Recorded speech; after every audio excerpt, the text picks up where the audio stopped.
संबंधात आपल्याला काहीही ज्ञान नाही. देव जरी समोर उभा राहिला तर आपण देवाला म्हणणार तू कोण,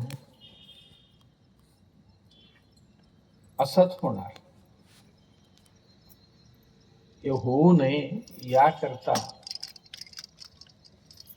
देव कोणाला म्हणावं आणि देव कसं असतो, देवाचे रूप काय आहे, आणि यदा कदाचित आला देव तर त्या देवाला ओळखता येणं सोपं गेलं पाहिजे आपल्याला. बरीच मंडळी मंदिरांमध्ये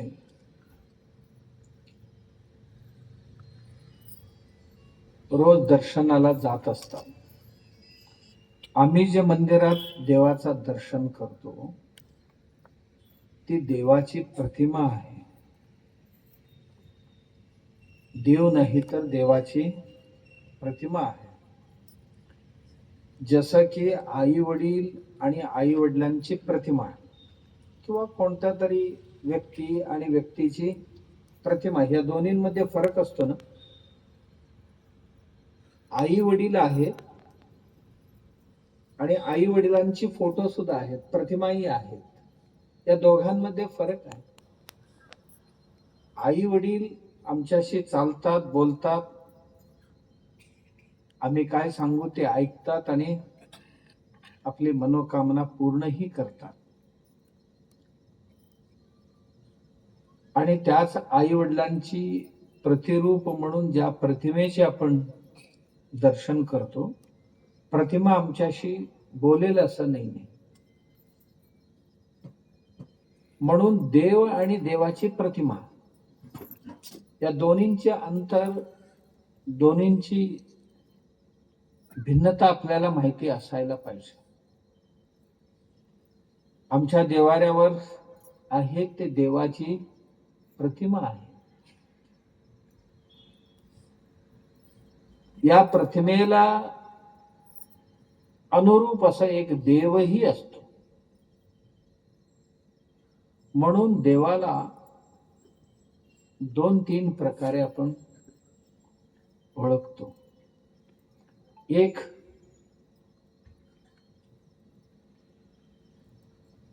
निर्गुण साकार देव आणि एक सगुण साकार देव आणि तिसरं निर्गुण निराकार देव. असं देवांमध्ये उपासना करण्याकरता 3 प्रकारचे देव म्हटले गेलेले आहेत. पहिलं निर्गुण आहे पण साकार आहे. साकार म्हणजे आकार सहित आम्हाला दिसतो, पण त्यात कुठलंही गुण विशेष नाहीये. जसं आमची प्रतिमा आहे, मूर्ती आहे, हे सर्व ही देवच आहे. साकार आहे म्हणजे त्यांना एक आकार आहे. गणपती आहे, मारुती राया आहे, लक्ष्मी आहे, विष्णू भगवंत आहे, शंकर भगवंत आहे, हे त्यांच्या पिंडी आहे, हे मूर्ती आहे. म्हणजे निर्गुण आहे म्हणजे त्यात कुठलाही गुण नाहीये, पण साकार आहे, त्यांना एक आकार आहे. आम्ही जसं इच्छा करतो त्या इच्छानुरूप आकार दिलेली मूर्ती आहे, पण त्याच्यात कोणतेही गुण नाहीये. गुण नाही म्हणजे बोलत नाही, ऐकत नाही, जेवत नाही, चालत नाही, असे जे वेगवेगळे विशेष गुण स्वभाव असायला पाहिजे ते नाही आहे, परंतु साकार मूर्ती आहे. ही एक प्रकारची देव. दुसरं एक देव आहे सगुण साकार. सगुण साकार म्हणजे आकार पण आहे आणि त्या आकारामध्ये गुण सुद्धा आहेत.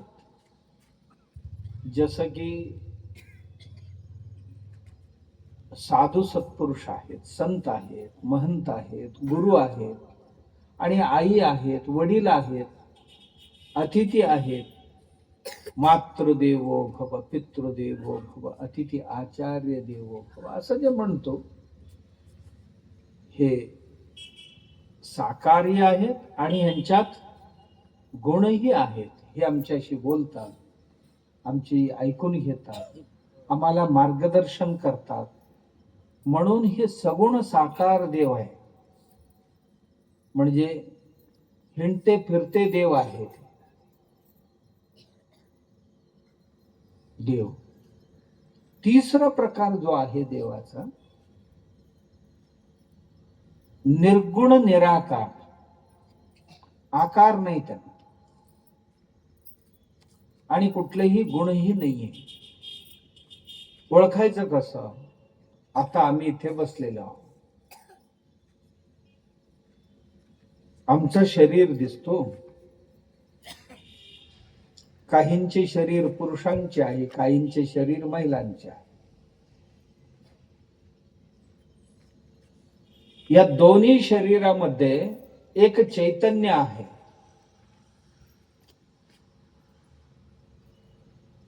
ईश्वरः सर्वभूतानां हृदयेषे तिष्ठति.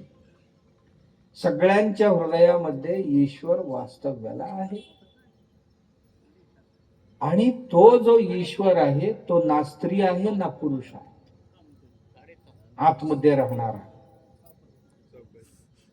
शरीरामुळे एका घरात पुरुषही राहतो, स्त्रीही राहते.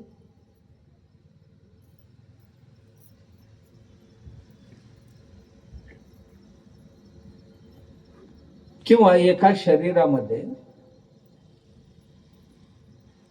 दुसऱ्या शरीरामध्ये एक चैतन्य राहत.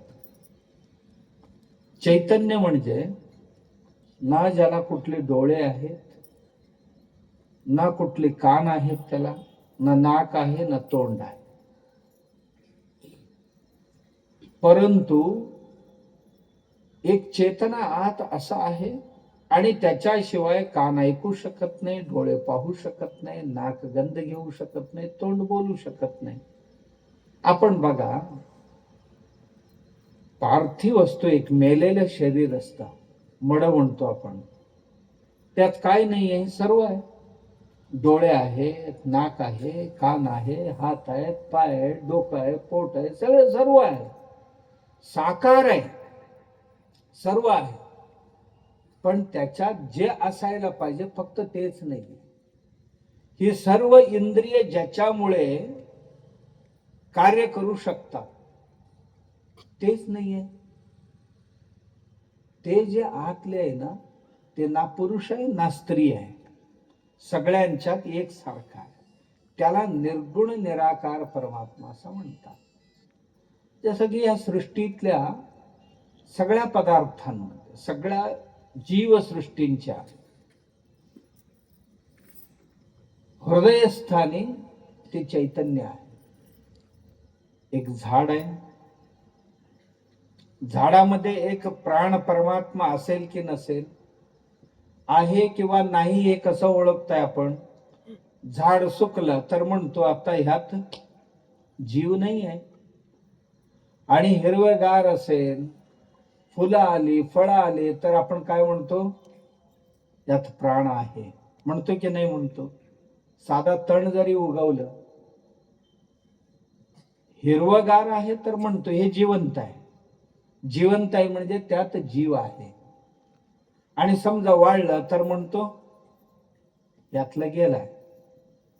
ज्याच्या अस्तित्वामुळे तो हिरवा राहिला होता ना, त्याला म्हणतात परमात्मा. ज्याच्यामुळे झाड उभं आहे, ज्याच्यामुळे पानं हिरवी आहेत, त्याला फुलं येतात, त्याला फळं येतात, आलेल्या फळांमध्ये रस तयार होतो. रस गोडही असेल, कडूही असेल, तुरटही असेल, आंबटही असेल, त्या प्रकारचे असेल. हे सर्वही त्या रस प्रकट होण्याकरता त्याच्यात आधी एक परमात्मा किंवा एक प्राण असावं लागतं. प्राणांचा प्राण तो परमात्मा. हे बघा, हे माझ्या हातात एक हार आहे आणि हारामध्ये एक फूल आहे. हे सर्वजण आपण ओळखतो. हे फूल आहे.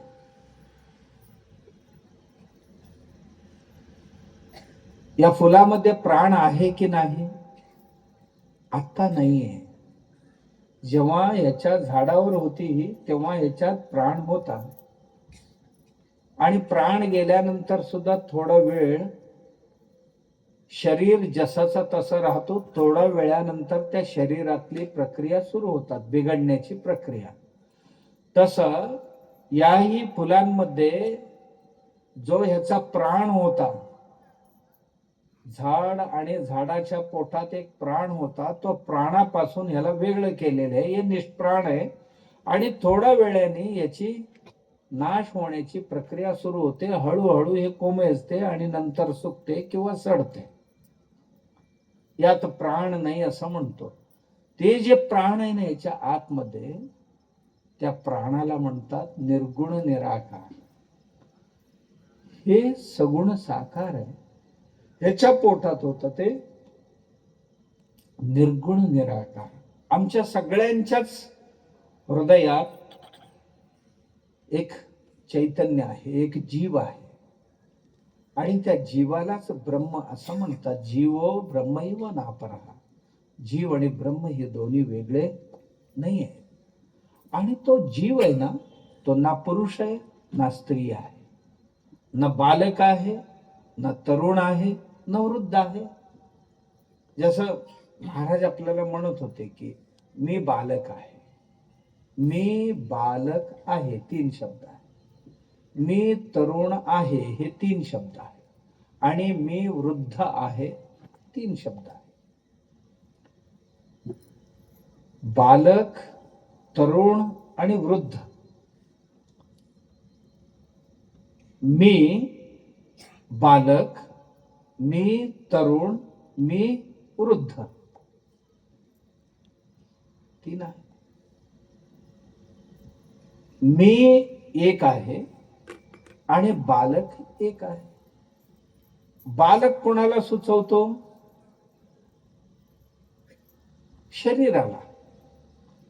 याचा वय कमी असला की बालक. मी तरुण.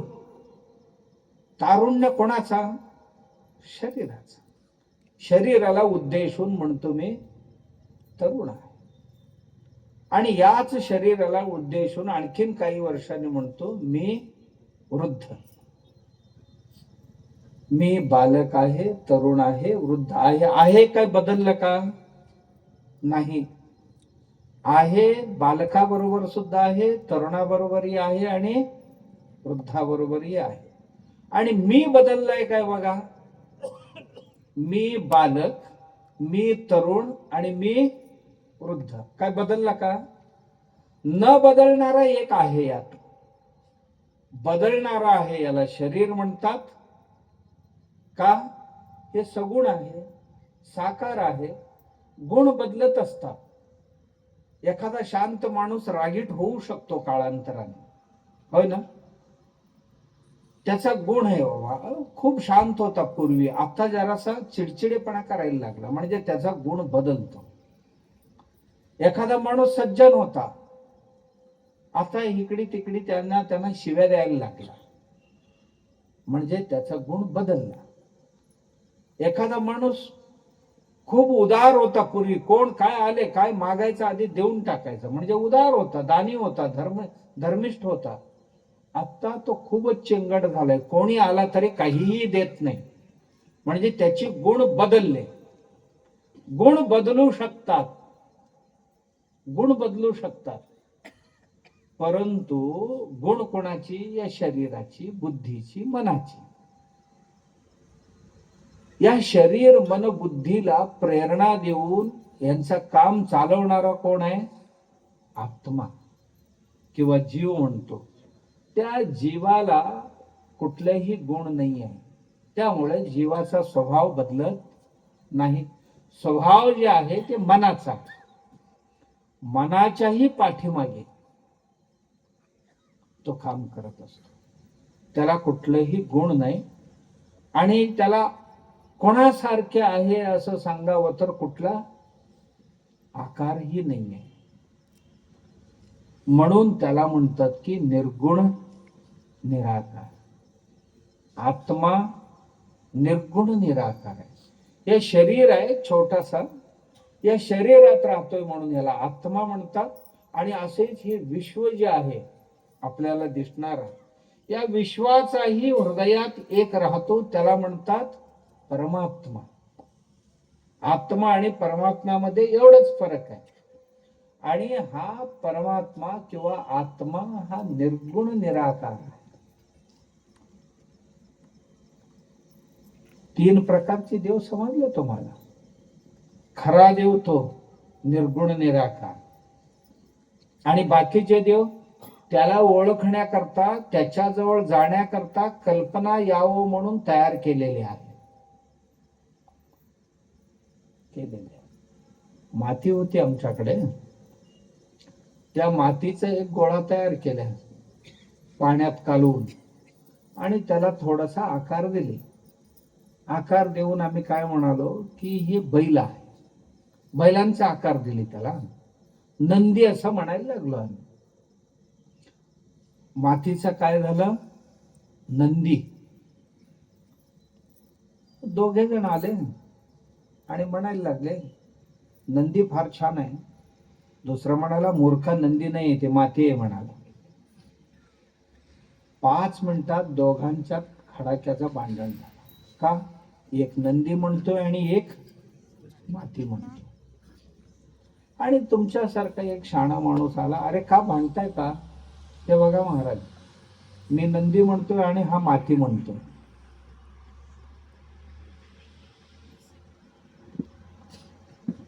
तो आलेला साधू पुरुष म्हणाला, उगाच भांडत बसू नका. ही माती म्हणतोयस की नाही, तुझी माती काढून घे यातलं.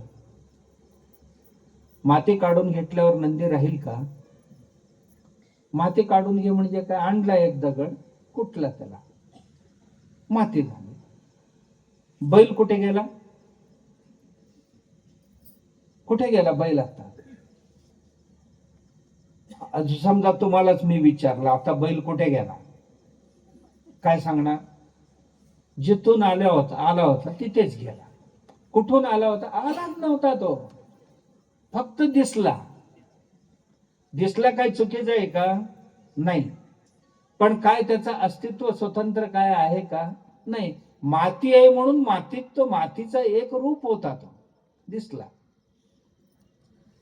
आता दिवा लावतो आपण, दीप दिसते. दीप दिसल्यावर असा वाऱ्याचा झुळूक आला आणि दिवा विझला. अरे दिवा गेला म्हणतो आपण. कुठे गेला बाबा? दिवा गेला म्हणजे कुठे गेला?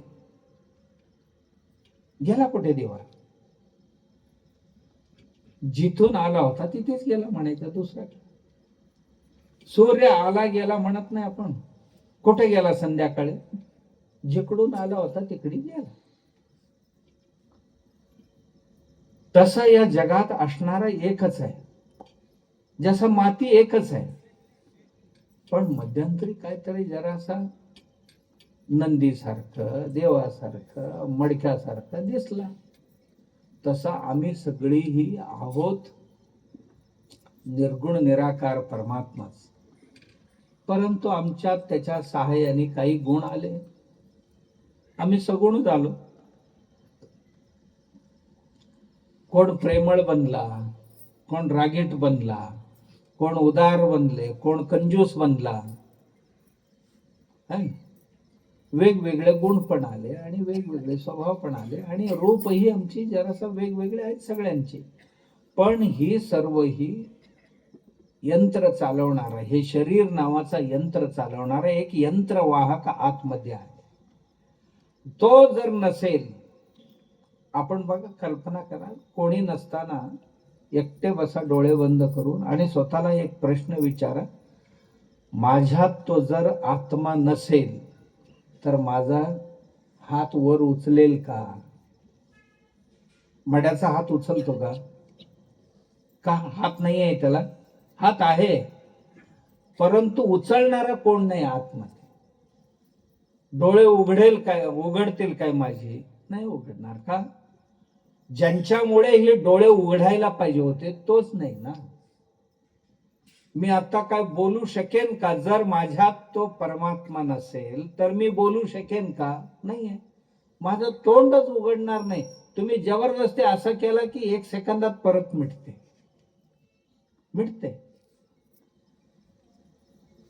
आणि स्वतःला प्रश्न विचारायचा, माझ्यातला तो जर आत्मा उतरून गेला तर मी बसेन का? असं नाही.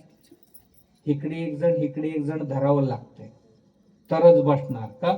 शरीर आहे पण आता बसू शकत नाही. त्याला बसवायचं असेल तर रशी बांधून बसवतात त्याला, वर खुंटी मारून. नाही बसू शकत. का? शरीर आहे पण आत्मा नाही आहे. आणि तो जो आत्मा आहे त्या आत्म्यालाच दुसरं नाव आहे ईश्वर. त्या आत्म्याचंच नाव आहे ब्रह्म. त्या आत्म्याचंच नाव आहे देव. दुसरं काही नाही. आणि बाकीचे मंदिरात जातो ते मंदिरात ही देव नाही, देवाची प्रतिमा आहे. कशासाठी? तो निर्गुण निराकार देव पटकन आमच्या लक्षात येत नाहीये. म्हणून आमच्या हातात एक साकार देणार आणि हे धरून त्याच्यापर्यंत जा. एक देतात हातात, हे धरून तिथपर्यंत जा. एक माणूस गेला एका महात्म्याकडे, म्हणाला महाराज झोपच येत नाही म्हणाला, मला काहीतरी असं उपाय सांगा. महाराज म्हणाले काय आवडते तुला? मला शंकराचा भक्ती आवडते म्हणाला. असं? मग एक शंकराची मूर्ती देतो तुला मातीची, आणि घे, हे समोर ठेव, रात्रंदिवस त्या मूर्तीकडे पाहत बस.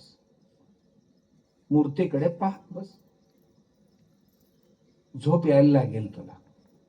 दुसरं काय करायचं नाही. झोप येईपर्यंत ते पाहत राहायचं. एक दिवा लावून ठेव छोटासा त्याच्या समोर. अंधार पडले तर दिसायला पाहिजे ना. ते देवासमोर का लावायचा बाबा दिव? ते देव दिसावं म्हणून एक दिवा लावून ठेव. आणि 2 उदबत्ती लावून ठेव. छानपैकी गंध येईल नाका आणि डोकं थंड राहील. ठीक आहे म्हणा. 2 दिवस गेले, 3 दिवस गेले, पाहतच दिवस रात्र पाहतच बसायचं. समोर ठेवायचा, पाहत बसायचं. आणि जाताना महाराज म्हटले होते जपू ना हे सर्व. जपतो म्हणा. आणि पाहत बसला. 2-3 दिवस गेले कसं तरी. 3ऱ्या दिवशी कधी झोपला त्याला कळलंच नाही. झोपला. झोप आल्याबरोबर थोड्या वेळाने उठला. उठल्यानंतर गाल बडवून घेतला. अरे म्हटलं महाराजांनी सांगितलं काय आणि मी केलं काय? बघत बसायला सांगितले, त्याचा ध्यान करायला सांगितले, आणि आता मी झोपलो. माझा महा अपराध झाला म्हटलं. आणि डोळ्यावर पाणी मारून घेतलं आणि पुन्हा बघत बसला. थोड्या वेळाने पुन्हा झोप यायला लागली. पुन्हा थोडस पाणी मारून घेतला. सारखं झोप यायला लागली. आता काय करायचं म्हटलं. 2-3 दिवस कसं बसं काढला आणि उठला. महाराजांच्याकडे गेला परत. महाराज आता सारखं झोप यायला लागले म्हणाला. आता आधी काय म्हणून गेला होता? येत नाही म्हणून गेला होता. आता काय म्हणतोय? सारखं झोप येते म्हणाला. का? याचं ध्यान करून मला झोप यायला लागले म्हणाला. अरे तुला झोप यावं म्हणून तरी हे ध्यान दिलेले ना तुला. मग आता झोपेबद्दल तक्रार का तुझी? आधी झोप येत नाही हे तक्रार होती, आता झोप येते म्हणून तक्रार करतो. हे योग्य आहे का? तुला छानपैकी झोप यावं म्हणून ते दिलेले. हे पाहत बसल्यानंतर झोप येते. हा, जपून जा म्हणाले. गेला. आणि जेव्हा झोप येत नव्हतं तेव्हा बसायचं आणि त्या मूर्तीची निरीक्षण करत बसायचं. निरीक्षण केले की थोड्या वेळाने झोप यायचं. आणि एके दिवशी झोपेत असं काहीतरी हात लागला आणि मूर्ती वरून खाली पडली आणि तुटली. तुटल्यावर त्याला असं वाटलं की देव आता गेला, संपला आणि महा अपराध घडलं, आता माझं काहीतरी होणार. परत गेला त्या महाराजांकडे. महाराजांना म्हणाला, महाराज ते देवच तुटला. महाराज म्हणाले, तुटलं तो बरं झालं, आता तुझ्या डोळ्यात भरलेले आहे ना, मनात भरलेले आहे ना, आता ती विसरून जा आणि तुझ्या डोक्यात जे बसलेले आहे ना त्याचं स्मरण करत.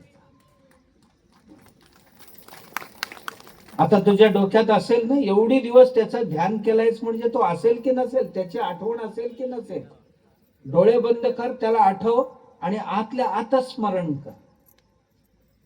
स्मरण करत जा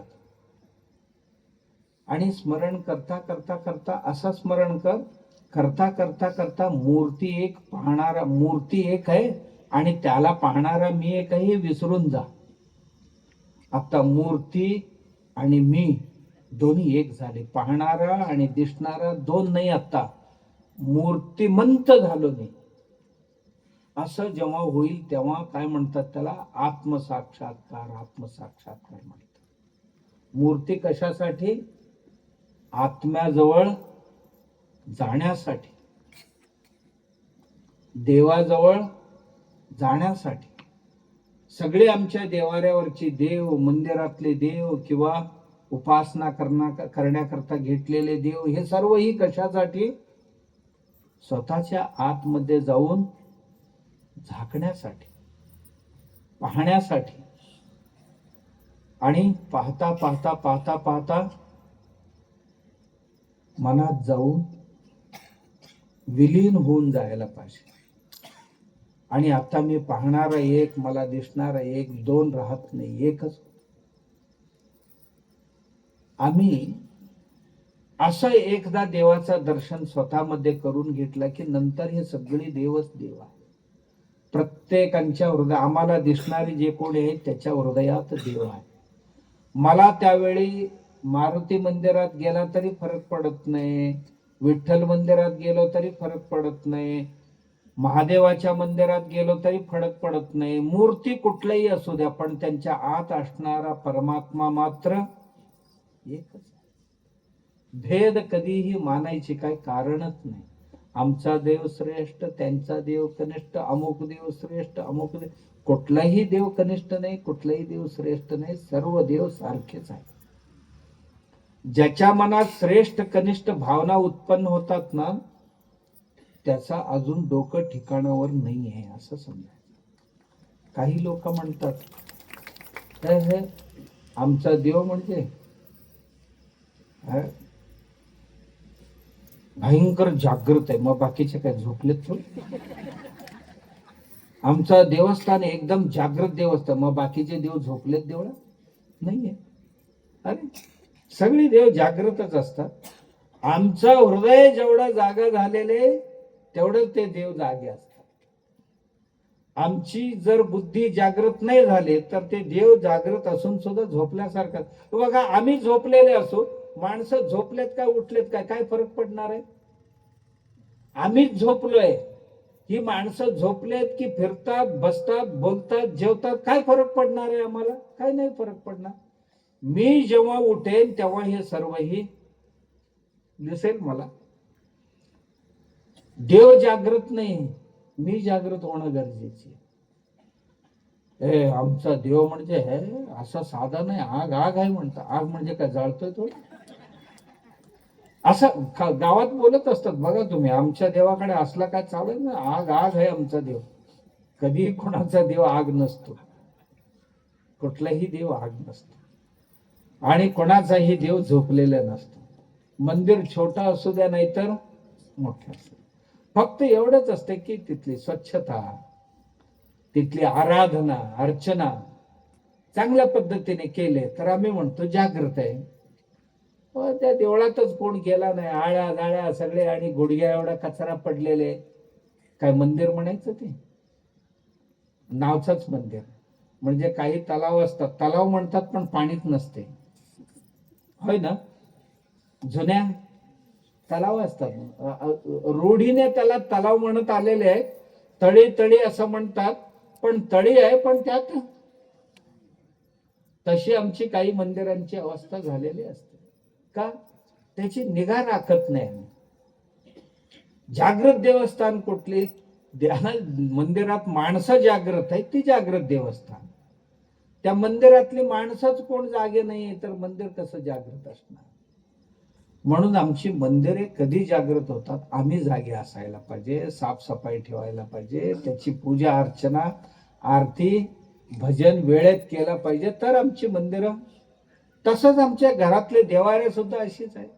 आमची घरची देव सुद्धा, आमचे आराध्य देव कोणी असतील, आम्ही जागे असू तर सर्वही जागे. आम्ही जागे नाही तर बाकीचे काय?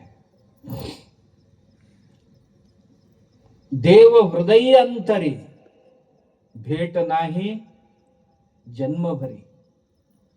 आमच्या हृदयात देव आहे, पण आयुष्यभर आम्हाला भेटत नाही. का? नाभी मृगाचे कस्तुरी व्यर्थ हिंडे वनांतर.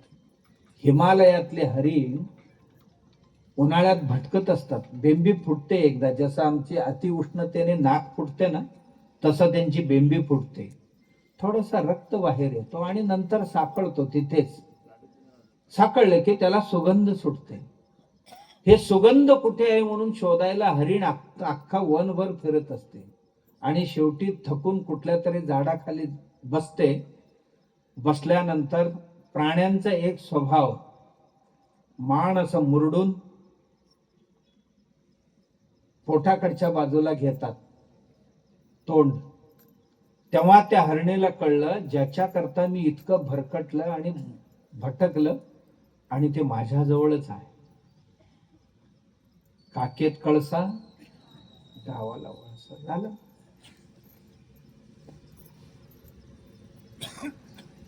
एक ताई अंघोळ करत होती. अंघोळ करता करता नथ निघाले आणि कुठेतरी अडकले कपड्यात. इथे इथे कुठेतरी कपडे घालूनच अंघोळ करत होते, अडकले. आणि असं अंग पुसून घेताना हाताला नथ लागले नाही. नथ नाही, नथ नाही, नथ नाही, असं घरभर शोधायला सुरुवात केली. आणि शेवटी म्हातारी बसली होती. काय शोधतेस तू एवढा? माझा नथच पडला, नथच गेलं म्हणा. म्हातारी म्हणाली, गेलाय कुठे? इथे दिसतंय ना. म्हणाली, इथे आहे बघ, छातीजवळच आहे बघ, तिथे जे झंपर आहे त्यालाच अडकलंय बघ. सापडले म्हणाली. कुठे गेला होता का? काय सापडला का?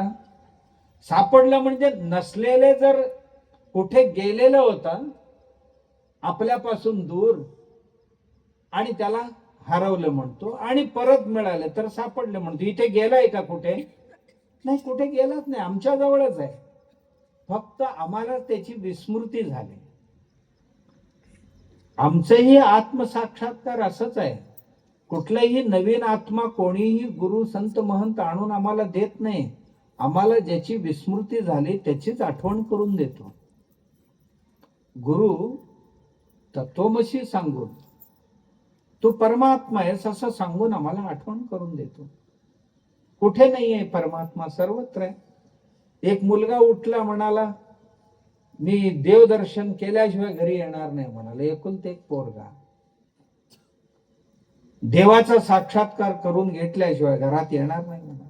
गेला, देशभर फिरला, जेवढी तीर्थ होती देशातले सगळे तीर्थ शोधला. इथे सापडेल देव, तिथे सापडेल देव, तिथे सापडेल देव, कुठेही सापडला नाही. 10 वर्ष झाले, 15 वर्ष झाले, कुठेही नाही सापडला. म्हणाला, कशाला भरकटायचं, आता घराकडे जाऊया म्हणा. घरी गेला. रात्री 12-1 वाजलेली. आई देवाची एक प्रतिमा ठेवून त्याच्यासमोर दिवा लावून प्रार्थना करत होती. देवा, माझ्या मुलाला दर्शन दे, म्हणजे तो लवकर येईल आणि त्याला एकदा डोळे भरून मी पाहीन, मग जायला मोकळं होईन, असं म्हणत होती. बघितलं ते फटीतनं, आई ह्याच्यासाठी प्रार्थना करते. दार ठोठावला, कोण आहे? आई तुझा मुलगा मी. उठली, दार उघडले, आईच्या पायावर पडून अश्रूने पादाभिषेक केला. उठ म्हणाले, उठ, आलास ना, बरं झालं म्हणाले. मग गेलास एवढा 10-15 वर्ष, देव भेटला की नाही? भेटला ना म्हणा. कुठल्या क्षेत्रावर भेटला? कुठेही नाही, आत्ताच भेटला, इथेच म्हणा, इथेच भेटला. का? मी घरात ठेवून बाहेर शोधायला गेलो, भेटणार कसं? ओळखलं नाही, ही आई पण देव आहे आणि मी देव आहे.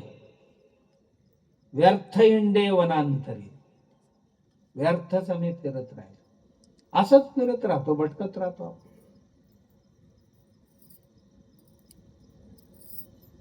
साधू संत सत्पुरुष स्मरण करून देतात. जे आहे त्याचं स्मरण करता येते, नाही त्याचं स्मरण करून काही उपयोग होत नाही. जे आहे त्याचं स्मरण केलं पाहिजे, त्याचं स्मरण करून देतात. हा, ते स्मरण करून देतात, त्यांच्यावर आमची नितांत विश्वास पाहिजे, श्रद्धा पाहिजे. विश्वासिता निरूपणी मुक्ती लाभे तत्क्षणी. त्याच क्षणाला आम्हाला साक्षात्कार होतो, दर्शन होतो, जेव्हा विश्वास ठेवू. आमचा विश्वासच थोडासा ढळमळीत असते. तुम्ही ऐकलं सगळेजण, गावाने ठरवलं होतं, दुष्काळ पडला होता गावात, मग ते देवीची ओटी भरायचं ठरवली. पाऊस नाही लवकर पडला तर गावातले देवीची ओटी भरतात. मग गावाने दौंडी दिली, सगळ्यांनी आपापली दारं बंद करून मंदिरात यायला पाहिजे आणि देवीची ओटी भरायचं आहे पावसासाठी. सगळे चाललेले होते. घरातली छोटासा पोरगा होता. बाबा कुठे जायचंय म्हणाला. अरे मंदिरावर जा. कशाला? पाऊस पडणार आहे, त्या पावसाकरता देवीची ओटी भरायचंय. पोरगा पळत आत गेला, छत्री आणतो थांबा म्हणाला. का? पाऊस येणार ना, मग भिजणार आपण, छत्री आणतो म्हटला. बाबा म्हटला, मूर्खा, कुठला पाऊस येते, चल म्हणाला. 2 माणसांची श्रद्धा कशी कळलं आपल्याला. पोरगा पावसासाठी देवाची ओटी भरायची, देवीची ओटी भरायचं म्हटल्यावर त्याचा विश्वास एवढा की पाऊस येणार, छत्री घेऊन गेला पाहिजे. बाबा आत्ताच म्हणतोय, असं कुठलं पाऊस आलेला काय कधी? म्हणजे अशा जर भावनेने जर पूजा केला तर पाऊस कधी येईल का? इतका अपश्रद्धेने, अविश्वासाने, अप्रामाणिकतेने जर आम्ही पूजा केली, आयुष्यभर केली, तर कधी होईल का? आणि तो बाळ छत्री घेऊनच जाईन म्हणतोय तो. का? पाऊस का पडत नाही? मग देवाची ओटी भरतो तर पाऊस का पडत नाही? पाऊस पडणारच ना. का नाही पडणार? पाऊस पडणारच.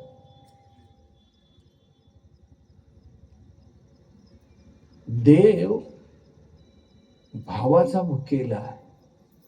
आमचा भाव, जसा भाव असेल तसंच देव प्रसन्न होतो. म्हणून भाव आमचा शुद्धबुद्ध पाहिजे आणि प्रखर पाहिजे. भाव जे आहे ते श्रद्धापूर्ण पाहिजे. श्रद्धावान लभते ज्ञानम. श्रद्धावंताला ज्ञान आणि श्रद्धा असणाऱ्यांना देव प्रसन्न होतो. कोणत्याही रूपात प्रसन्न होतो. का नाही होणार? आपल्याला काय देव प्रसन्न होणार नाही? जसं म्हणाल त्या रूपात येऊन उभं राहील. ती श्रद्धा पाहिजे. देवाची अनंत रूप आहे, ती एक नाही आहे. निर्गुण म्हणजे अनंत गुण. निराकार म्हणजे अनंत आकार असं दासबोधात वर्णन केलेले आहे रामदास स्वामीजींनी. अनंत आकार आपण ज्या रूपात पाहू इच्छितो त्या रूपातच प्रकट होईल. असं डोळे झाकून बसले तर सगळे संसार दिसायला लागते स्वप्नात, देव दिसणार नाही. दिसते की नाही स्वप्नात? भरपूर काय काय येतात, भूत येतात, साप येतात, येतात की नाही येतात? बऱ्याच लोकांच्यात येतात. नाही आमच्यात आता मोठा काळ सर्प आलेला होता स्वप्नात. काय होणार स्वामीजी त्याचा? आम्हाला विचारायला येतात बरीच मंडळ. हे चांगलं आहे की वाईट आहे? नाही, एक भूत आलेलं छातीवर बसून गळा दाबत होता आमचा. काय होणार त्याचा? मनात भूतच होता आणि भूतच आले. मनात देव असता तर देवच आला असता भेटायला. न कळत जे अनकॉन्शियस माइंड आहे आमच्याकडे, एक कॉन्शियस आणि एक अनकॉन्शियस असं म्हणतो आपण. एक सुप्त भाग आहे आणि एक जागृत भाग आहे. सुप्त भाग जे आहे बुद्धीची, त्या सुप्त भागामध्ये खूप साऱ्या गोष्टी आहेत आणि आपण भरपूर प्रयास केल्यानंतर त्यातल्या काही सुप्त गोष्टी जागृत होतात आणि ते जागृत झालेल्या गोष्टी आम्हाला दिसायला लागतात. तेव्हा वास्तवतेचं दर्शन होतं आम्हाला. आणि तो सुप्त भाग जागृत करण्याकरता तपश्चर्या, ध्यान, धारणा हे करावं लागतं. तेव्हा जी बंद खोली आहे ना आमच्यात, अशी आहे की एक बंद खोली आहे, त्याच्यात अपार संपत्ती आहे आमच्या बुद्धीतच. आम्ही फार कमी वापरतो, थोडं वापरतो. म्हणजे वापरात असलेले फार थोडं आहे. याला ज्याला जागृत मन म्हणतो, जागृत बुद्धी म्हणतो, ही फार थोडी 100 पैकी 1-2-3% वापरतो आपण.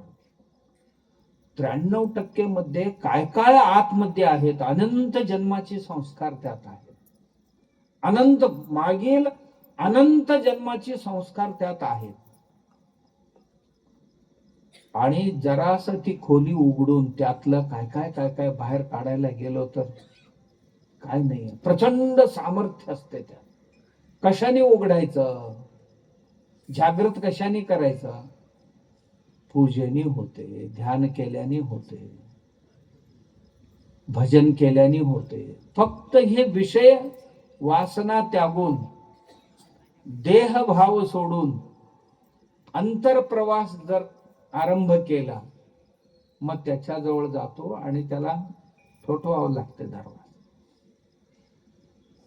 ते मन जागृत होते. जागृती सुप्त आहे ती जागृत होते. अनकॉन्शियस जे म्हणतो ते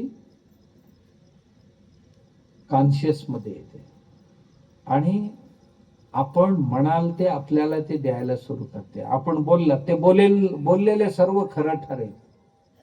जे मागाल ते मिळेल. ही बाहेर कोणाकडे मागायची गरज नाही, आपल्याकडेच आहे. फक्त आपणच मिळवायला पाहिजे. आमची अवस्था काय झाली? सर्व आनंद आमच्याकडे आहे. सामर्थ्य इतकं आहे की या सृष्टीतल्या बऱ्याच घटनांवर मात करण्याची अतींद्रिय सामर्थ्य आमच्याकडे आहे. या इंद्रिय जे काम करू शकत नाही ते कार्य आपल्या त्या शक्तीने आम्हाला करता येतं. त्याला अतींद्रिय सामर्थ्य म्हणतात. ही ध्यानाने साध्य होणार, अन्य कशानेही नाही. हे अतींद्रिय सामर्थ्य आमच्याकडे आला तर आम्ही काय म्हणू ते होतो. आमच्यासाठी होते, दुसऱ्यांसाठी पण होते. एवढा मोठा खजाना आमच्याकडे असताना आम्ही राजयाची कांता काय भीक मागते ती. राजाची मुलगी म्हणते, राजाचा मुलगा म्हणतोय आणि भीक मागत फिरतो रस्त्यावर. मी नेहमी म्हणत असतो आपल्याला, एक सर्कल होता, सर्कल चौकात एक भिकारी कायम भीक मागत बसलेला होता. अनेक वर्षापासून तारुण्यातच बसलेला होता. तिथे वृद्ध झाला तरी रोज मागतच होता. अचानक एके दिवशी तो वारला. तिथे चौकातच जिथे बसायचा ना तिथेच एक छोटीशी झोपडी होती, तिथेच वारला.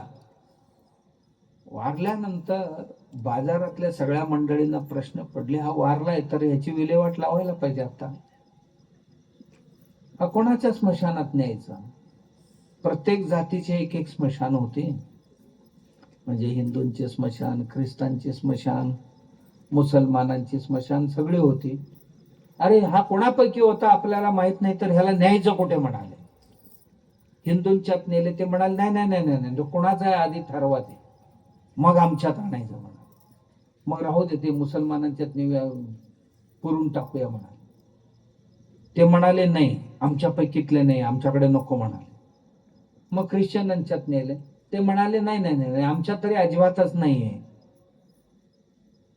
आम्ही नाही घेणार म्हणाले. मग अशी आपली बुजुर्ग मंडळी होती. मग असं करूया, तो जिथे बसला होता ना तिथेच पुरून टाकूया म्हणाले. खड्डे काढायला सुरुवात केली त्या झोपडी खाली. काढता काढता एक 2-3 फूट काढले तर हंडी सापडली. एवढी हंडी. कशाची? सोन्याच्या नाण्याने भरलेली हंडी होती. सोन्याच्या नाणीने भरलेली हंडी. सगळीच आले, ए आमच्या जातीतला येतो, आमच्यातच न्यायचं आता म्हणाले. हंडी बघा काय काय करतो. ख्रिश्चन आले, म्हणाले नाही आमच्यातला येतो, आम्ही आम्ही आमच्याकडेच नेणार म्हणाले. मुसलमान आले, ते म्हणाले नाही नाही नाही नाही नाही, आमचाच आहे, आम्हीच नेणार याला. हिंदू आले, म्हणाले नाही आमचा आहे, आम्हीच ह्याचा सर्व उत्तर क्रिया करणार म्हणाले. प्रश्न कोण उत्तर क्रिया करणार हा महत्वाचा नाही, एवढी मोठी संपत्ती जी आहे त्याच्यावर बसून भीक मागत होता. होय ना? 2 फूट खाली, 2 फूट 3 फूट खाली तिथेच आहे. एवढी अख्ख्या गावाला सुद्धा कमी पडणार नाही एवढी संपत्ती, त्याच्यावर बसून 2 आणे द्या, 2 आणे द्या, 2 आणे द्या, आयुष्य सगळे त्यातच घालव. कथा भिकारीची नाहीये, आमच्या सगळ्यांचीच कथा हीच आहे. आम्ही तरी काय करतो? आमच्याकडे एवढी मोठी धन आहे, एवढी मोठी आनंदाचा स्रोत इथे आहे, तरी आम्ही तू सुख देणार का, तू देणार का, तू देणार का, विषयांमध्ये शब्द स्पर्श रूप रस गंधात्म सुखाची अपेक्षा करतो. आणि सुखाचा खाण आमच्याकडे आहे, खाणच आमच्याकडे आहे, तरी सुद्धा आम्ही बाहेर मागतो, भीक मागतो. आम्ही आहोत राजपुत्र आणि भिकाऱ्यासारखं भीक मागतो. काय मिळणार? एक फकीर आला, फकीर म्हणजे भिक्षू होता, महात्मा. म्हणाला असं किती दिवस भटकत राहायचं, बादशाकडे जाऊ, मुस्लिम बादशाह होता, बादशाकडे जाऊ आणि त्याच्याकडनं भरपूर काहीतरी मागून घेऊ म्हणाला. फकीर गेला त्याच्याकडे. बादशाह हा जेव्हा गेला, बादशाह नमाज पडत होता, प्रार्थना करत, नमाज पडणं म्हणजे प्रार्थना करत होता. इकडची 2 राज्य, इकडची 2 राज्य माझ्या राज्यात मिळायला पाहिजे, ही प्रार्थना होती त्याची. आणि हा फकीराला बघितला, काहीतरी राजाकडे मागावं म्हणून आला होता, आणि ह्याला बघितला, याची नमाज बघितला, परत निघाला. आणि तेवढ्यात ह्याचा नमाज आटपला, आणि माझ्या घरी कोणतरी आले आणि परत चालले, बोलून आणा त्याला म्हणा. आणलं त्याला फकीराला बोलून. कोण तो, का आला होता? नाही, मी एक भिक्षू आहे, तुमच्याकडनं काहीतरी चांगलं मागावं आणि एकदा माझ्या दारिद्र्य संपवावं म्हणून मी आलो होतो. मग आला होतास तर बिन मागता परत चाललास का? नाही, मला आल्यानंतर कळलं की तू पण भिकारीच आहेस. मी भिकारी, माझी भिकारपणा घालवण्यासाठी तुझ्याकडे आलो होतो, आणि आल्यानंतर कळलं की तूही भिकारीच आहेस, कारण तूही मागत होता इकडचं राज्य तेवढा, तिकडचं राज्य. मी छोटं मागतोय, तू मोठं मागतोय. मी छोटा भिकारी, तू मोठा भिकारी मागतोय. का? ज्याची भीक भारी, स्वामीजी महाराज म्हणत होते, ज्याची भीक भारी तो भिकारी. तू काय देणार म्हणाला, तूच मागतोय. मग तूच त्याच्याकडे मागतोस तर मी मागेन ना, तुला कशाला दलाल बनवू म्हणाला मध्ये. मी डायरेक्ट मागतो त्याच्याकडे.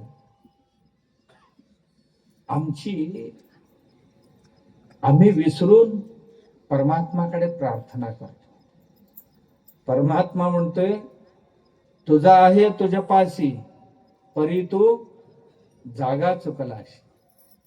तुझे आहे तुझ्या जवळ, पण तू शोधतोयस कुठेतरी. म्हातारीची सुई हरवली, घरात गोधडी शिवत होती, तिथेच इकडे तिकडे शोधत होती. कोणतरी एक आला शहाणा माणूस, म्हणाला आजी काय शोधतेस? सुई हरवली म्हणाला.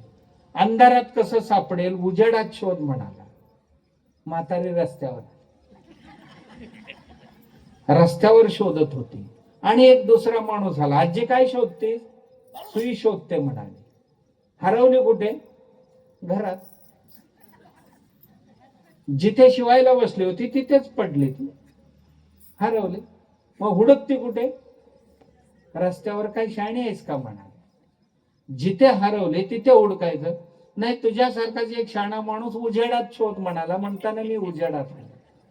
म्हातारी उजेडात शोध ह्याचा अर्थ इथे बाहेर रस्त्यावर नाही, त्या खोलीत जे अंधार आहे ना त्याच्यात उजेड कर. आधी दिवा लाव, तिथे दिवे लावून तिथे शोध. जिथे हरवलेस तिथे शोध. आमची हरवले इथे, आम्ही शोधतो बाहेर. उजेड लावायचं म्हणजे इथे ज्ञान इथे करून घ्यायचं. ज्ञान करून घेणं किंवा ज्ञानी होणं म्हणजे उजेड करणं. देवा संबंधात आम्हाला ज्ञान, चार गोष्टी आम्हाला कळले पाहिजे. कळलं तर ते शोधता येतं आणि त्या परमात्म्याचं दर्शन करता येतं. जर देव कोण आहे, कसं आहे हे आम्हाला जर नाही समजलं तर तो देव समोरच येऊन उभा राहिला तरी सुद्धा आम्हाला समजायचं नाही, कळायचं नाही. असं कोण? यासाठीच सत्संग केला पाहिजे. यासाठीच आयुष्यात गुरु पाहिजे. सद्गुरूवर ज्ञानदात. गुरु एवढ्यासाठीच पाहिजे की हे ज्ञान देणारा तोच आहे. सद्गुरु ज्ञान देतो, दुसरं कोण देणार नाही. ज्ञान देणाऱ्यांना सद्गुरु म्हणतात. बाकीच्या गोष्टी देणाऱ्या सद्गुरु नव्हे, ते गुरु आहे. जो देवाचा किंवा स्वात्म्याचा ज्ञान देतो,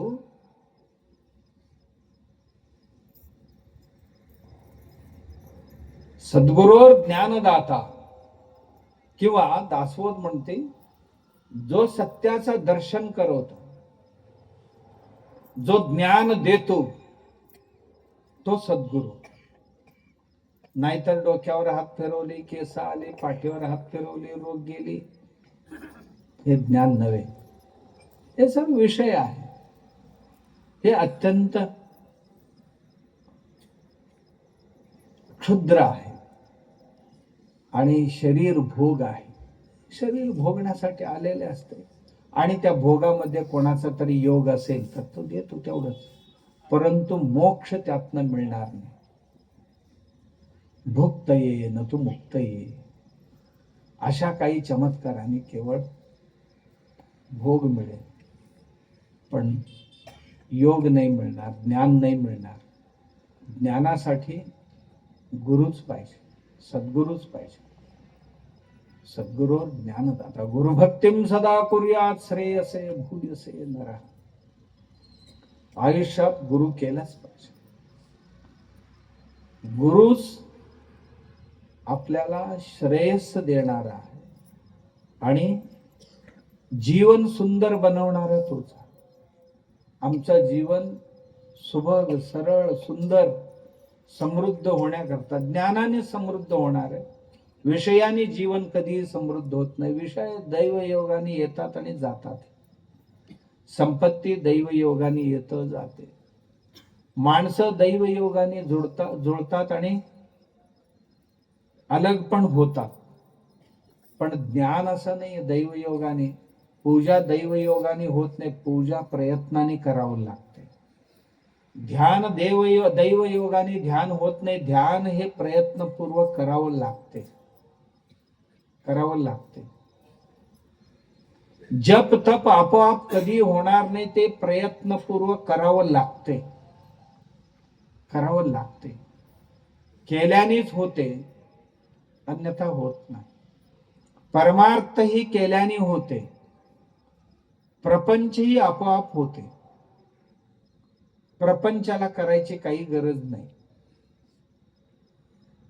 योगाने येतं, योगाने जाते प्रपंचातला. आणि जे होते त्याला करण्यात काय शहाणपणा, होत राहत. त्याला पाहत राहायचं साक्षी होऊन, आणि आपण ते भोग घेत राहायचं. पण प्रयत्नपूर्वक करायचं असेल तर गुरु करावं, आणि गुरुमुखद्वारा येणाऱ्या उपदेशातून ज्ञान प्राप्त करावं, आणि गुरुनी सांगितलेली उपासना करावी. उपासना करून आपलं अंतःकरण शुद्धबुद्ध बनवावं, आणि शुद्ध अंतःकरणामध्येच शुद्ध ज्ञान होईल. आणि त्या ज्ञानाने आमची सुप्त मनातलं सर्वही आत्मभाव प्रकट होईल. असं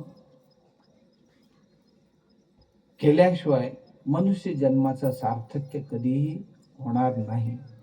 हे सार्थक करण्याकरता गुरुमार्ग अत्यंत श्रेष्ठ गणले गेलेले आहे. कृष्ण सांदीपनीकडे गेले, राम श्रीरामचंद्र वशिष्ठाकडे गेले, आणि सर्व ऋषी आपापल्या गुरुजनांकडे गेले, आणि सर्व मंडळी राजे महाराजा जनक याज्ञवल्क्यासारख्यांचे सहवास केले. याज्ञवल्क्य ग्रहस्थ, आणि एक दिवशी ठरवलं, खूप मोठे प्रकांड पंडित याज्ञवल्क्य, असा शास्त्रार्थ वादविवाद करायला जायचं. शास्त्रार्थामध्ये काय ठेवायचं? 1000 गाय, पायाला सोन्याची घुंगरू बांधलेले, शिंगाला प्रत्येक शिंगाला 10-10, 20-20 सोन्याची नाणी बांधलेली 1000 गाय. जो जिंकेल त्याला 1000 गाय. याज्ञवल्क्य जायचं, वाद विवाद शास्त्रार्थ सुरू करण्यापूर्वी शिष्यांना म्हणायचं, हे गाय घेऊन जा आपल्या घरी. बाकीच्या म्हणायचं, अजून जिंकला नाही, होईल, जय होणार निश्चित. का? त्या गुरूंची कृपा आहे असं म्हणायचं. एवढं सर्व कमवलेले याज्ञवल्क्य एके दिवशी पत्नी मैत्रेयीला म्हणाले, मैत्री, जी आजपर्यंत मिळवलेली संपत्ती कात्यायनी आणि तुझ्या दोघांमध्ये मी वाटून देतो, आणि मी आता वनगमन करायचं म्हणतो. मैत्री विचारते, का? एवढा प्रयास करून हे मिळवलंय, ह्यात सुख नाही का? नाहीये, ह्यात काय सुख असणार आहे, आणि हे घेऊन काय करायचं?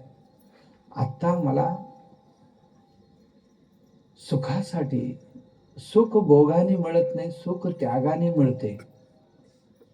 मी आता त्याग करून उपासनेसाठी जाणार आहे, आणि जे तुम्हाला सुख दिलेले नाहीये ते आमच्या पदरात टाकायचा विचारच कसं तुमच्या मनात आला? मैत्री म्हणते, जे तुम्हाला सुख दिलेले नाहीये मग आम्हाला कसं देणार ते?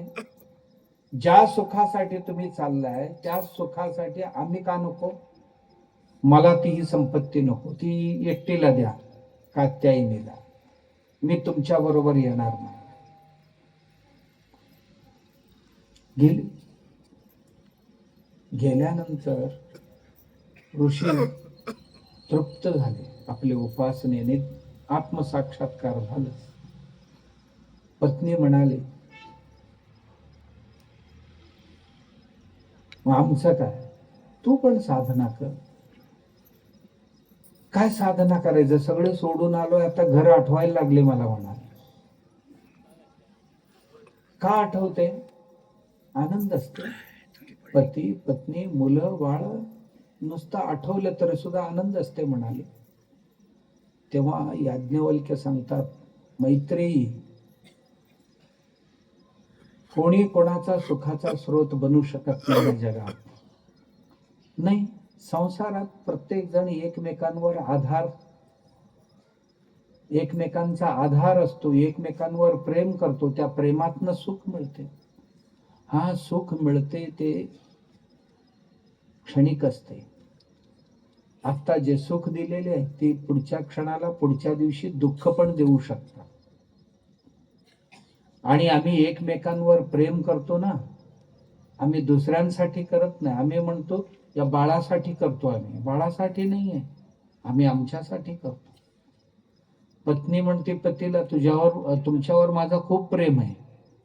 पती म्हणतो पत्नीला तुमच्यावर माझा प्रचंड प्रेम आहे. पत्नीला कोणाचेही कोणावर प्रचंड प्रेम नसतो. आत्मनस्तु कामाय सर्वं प्रियं भवति. याज्ञवल्क्य म्हणतात, हे बघ मैत्री, तुला खरं वाटू दे नाही तर खोटं वाटू दे, या जगात प्रत्येक व्यक्ती दुसऱ्यांवर प्रेम करत नाही, स्वतःवर प्रेम करतो. स्वतःला बरं वाटावं म्हणून दुसऱ्यांवर करतो. त्यांच्यावर प्रेम केल्याने याला बरं वाटते, म्हणजे स्वतःला बरं वाटण्यासाठी दुसऱ्यांवर आपण प्रेम करत असतो. हे वास्तव असते संसारात. प्रत्येक जण स्वतःवर प्रेम करतो. स्वतःवर प्रेम करतो. का करतो? कोणाकोणावर प्रेम केल्याने त्याला बरं वाटते म्हणून प्रेम करतो. कोणाकोणावर रागवल्याने बरं वाटते म्हणून त्यांना रागवतो.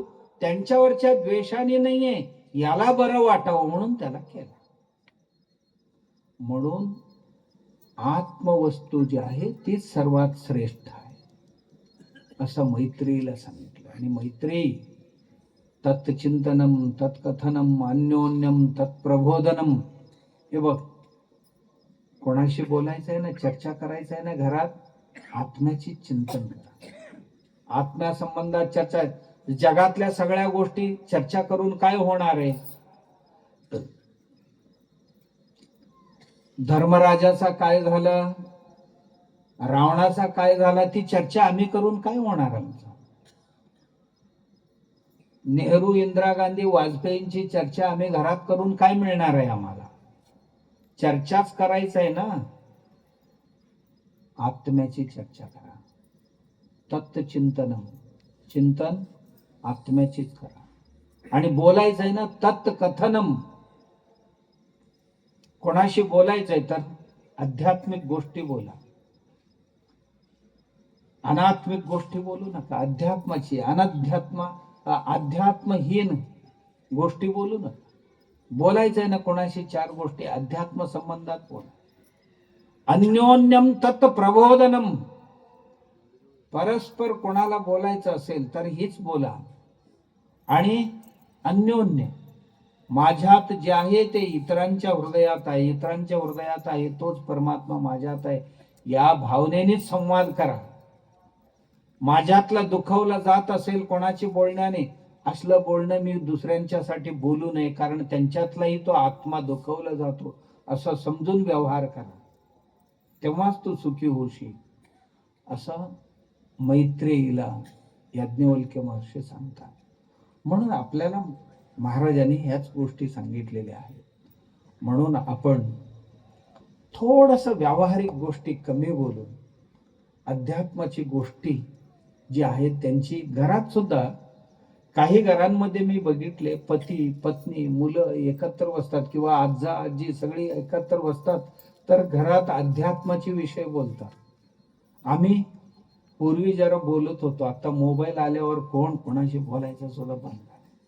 सगळेजण आता मोबाईलशीच बोलतात, बाकी कोणाशी बोलत. समोर 10 बसलेत पण हॅलो चालू आहे, ते कुठेही कोणास ठाऊक. आणि एवढा ही 10 सगळ्यांची अनादर करून हॅलो असं म्हणतोय आणि तो म्हणतोय जेवण झालं का? काय एवढं महत्वाची गोष्ट आहे? काय चाललंय? अर्थ आहे त्याला. इथे समोर आपली कामं सोडून आमच्यासाठी समोर बसलेले आहेत, यांची अनादर करून आम्ही त्याच्याशी बोलतो. केवढी विपरीत आहे जीवन आमची. संवाद, कोणाशी बोलायचं असेल तर अध्यात्म बोलावं. आपल्यातल्या घरात आपण परस्परांशी चर्चा करताना आत्मा काय, परमात्मा काय, माया काय आहे, हे जगत काय आहे, आणि आत्म्याशी या सगळ्यांची संबंध कसा आहे, आत्मा कसा सत्य चित्त आनंद नित्य परिपूर्ण आहे, याची चर्चा करावं, चिंतन करावे, किंवा छान छान छान छान गोष्टींची चिंतन मंथन करावं. ती करण्याची बुद्धी शक्ती सद्गुरु भगवंतावा सर्वांना देऊ हे गुरुचरणी प्रार्थना. राजाधिराज सद्गुरुनाथ सिद्धरामेश्वर, राजाधिराज सद्गुरुनाथ श्री भाऊ राजाय नमः. राजा महाशिवरात्री कधी आहे माहिती आहे ना? फेब्रुवारी